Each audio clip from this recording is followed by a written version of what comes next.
Welcome back to our channel மாணவன் ஆசிரியர். இந்த விட நம்ம என்னோட பார்க்க போகிறோன்னு பார்த்தீங்கன்னா 10th standard English public examination March ஏப்ரலுக்கான கவர்மெண்ட்டோட அபிஷியல் ஒரிஜினல் கொஷின் பேப்பர் தான் பார்க்க போகிறோம். ஸோ லாஸ்ட் மினிட் வந்து பார்த்தீங்கன்னா 10th ஸ்டாண்டர்ட் ஸ்டூடெண்ட்ஸ் உங்களுடைய 10th இங்கிலீஷ் பப்ளிக் எக்ஸாமினேஷன் ப்ரிப்பரேஷனுக்கு இந்த கவர்மெண்ட்டோட அபிஷியல் ஒரிஜினல் கொஷின் பேப்பர் ரொம்ப யூஸ்ஃபுல்லாக இருக்கும். அதனால் இந்த கொஷின் பேப்பரில் இருக்கக்கூடிய கொஷின் எதுவும் ஸ்கிப் பண்ணாதீங்க, எல்லாத்தையும் நல்லா படிச்சுக்கோங்க. இதிலேருந்து கண்டிப்பாக உங்களுக்கு பப்ளிக் எக்ஸாமினேஷன் கொஷின்ஸ் எல்லாம் அப்படியே ரிப்பீட் ஆகும்.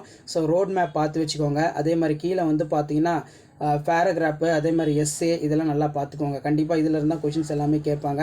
இப்போ அடிக்கடி வந்து பார்த்தீங்கன்னா நமக்கு ஸ்லோகன் வந்து எழுத சொல்லுவாங்க. அதே மாதிரி வந்து பார்த்திங்கன்னா அட்ராக்டிவ் அட்வர்டைஸ்மெண்ட் வந்து எழுத சொல்லுவாங்க. அதெல்லாம் எப்படின்னு செக் பண்ணி பார்த்துக்கோங்க. ஸோ இதில் பார்த்தீங்கன்னா கொடுத்துருக்காங்க, ப்ரிப்பேர் த அட்ராக்டிவ் அட்வர்டைஸ்மெண்ட் இருக்குது. அதே மாதிரி write a letter edited newspaper highlighting for noise pollution of your area. இந்த பிக்சரை பேஸ் பண்ணி வந்து பார்த்தீங்கன்னா நீங்கள் 5 சென்டென்ஸ் மேக் பண்ணி எழுதுற மாதிரி இருக்கும். ஸோ இந்த மாதிரி தான் 10th ஸ்டாண்டர்ட் இங்கிலீஷ் பப்ளிக் எக்ஸாமினேஷனுடைய அஃபிஷியல் ஒரிஜினல் கொஷின் பேப்பர் இருக்கும். ஸோ இந்த கொஷின் பேப்பரை பார்க்கும்போதே உங்களுக்கு ஒரு ஐடியா கிடைக்கும் எப்படி வந்து பார்த்தீங்கன்னா 10th English public examination March ஏப்ரலுக்கான கொஷின் பேப்பர் இருக்குது.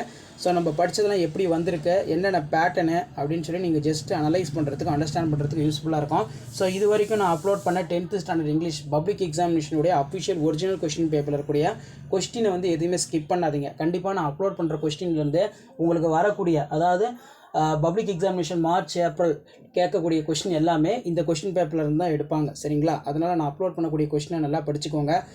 மெயினாக வந்து பார்த்தீங்கன்னா போயம் ரிலேட்டடான கொஸ்டின், 1 மார்க் வந்து பார்த்தீங்கன்னா சினானிம்ஸ், ஆண்டனிம்ஸு, ப்ரிஃபிக்ஸு, சஃபிக்ஸு இது எல்லாத்தையும் நல்லா பார்த்துட்டு போங்க. ஸோ இந்த கொஸ்டின் பேப்பரோட கொஸ்டினை மட்டும் நீங்கள் பார்த்துட்டு போனால் போதும். இது மட்டும் இல்லை, இது வரைக்கும் பார்த்தீங்கன்னா நான் ஒரு 6 செட் ஆஃப் கொஸ்டின் வந்து அப்லோட் பண்ணியிருப்பேன். இது வந்து 7th கொஸ்டின். இந்த எல்லா பப்ளிக் கொஸ்டின் பேப்பரும் ஒட்டுக்காக வந்து பார்த்தீங்கன்னா நீங்கள் ஒரு அனலைஸ் பண்ணுங்கள், என்னென்ன இம்பார்ட்டன்ட் கொஸ்டின் வந்து ரிப்பீட்டடாக கேட்டிருக்காங்க அப்படின்னு.